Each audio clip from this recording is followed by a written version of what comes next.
My favourite carp fishing memory was, in fact, my third carp, the 21.5 pound out of Horton Kirby when I was 16. I made the Angling Times and the Angler's Mail, and a picture was up in my tackle shop in my King's tackle shop in Plumstead for years. That was great.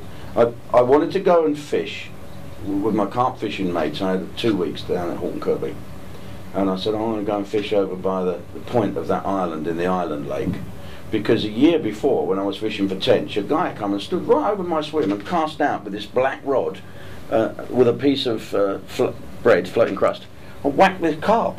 What the f***? And his mate come along with this bloody great net that I'd never seen before, made himself, obviously looked like a big lacrosse bat, and scooped up this carp. That was it for me. So I said to my mum, can I have some money to buy some carp rods? And she got a Provident cheque.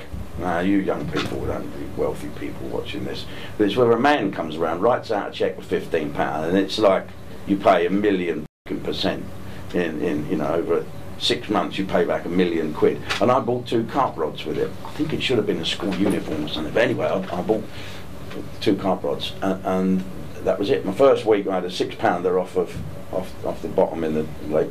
Then I fished off the beach down in Horton Kirby and had an 11 3/4 off of cat food. I thought, this is great. A double figure was a 30. Yeah. And so I said, I'm going to go and fish over by the island. And my mate said, don't go over there, there's only shitters over there, which was a term used for any fish that wasn't a double. Only shitters. It's off what I'm to shitter in it. So I go over there and I anchor a bit of floating crust, and it sat there and the ducks kept pecking it off. And so the next duck that come, I thought, I'm going to catch you, you feathery bat. And he went to peck, whacked my 1 3/4 test pound rod into this beak, and a big tail come up, and I hooked this fish, and I kept shouting, quick, bring me in now, I think I foul hooked it, and it wasn't. It was hooked squarely in the lip, and it was a 21.5 pound common, a mirror, and I put it in a sack. It was a real sack. We used to have real sacks. Stuck it in the sack, and I woke up next to me.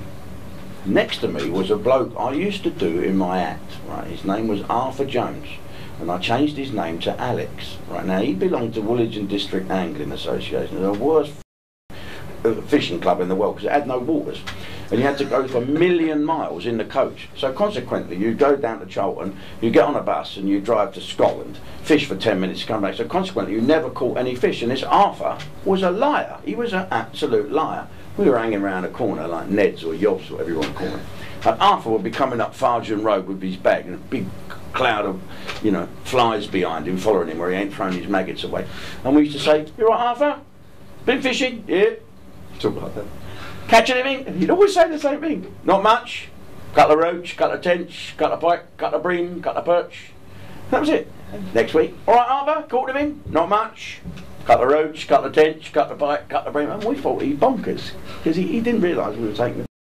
Well, that morning I woke up in my little bed chair, which was a proper bed chair that you go on a beach in, you know, with, under my brolly, and sitting next to me was Arthur. I swear to God. And I said, hello, Arthur. What? Has he caught anything? Not much. Couple of roach, couple of tench, couple of pike, and he lifted up this little keep net like that. There's a couple of things doing that. I said, have a fucking look at that. Showed him my fish, and I never saw him again.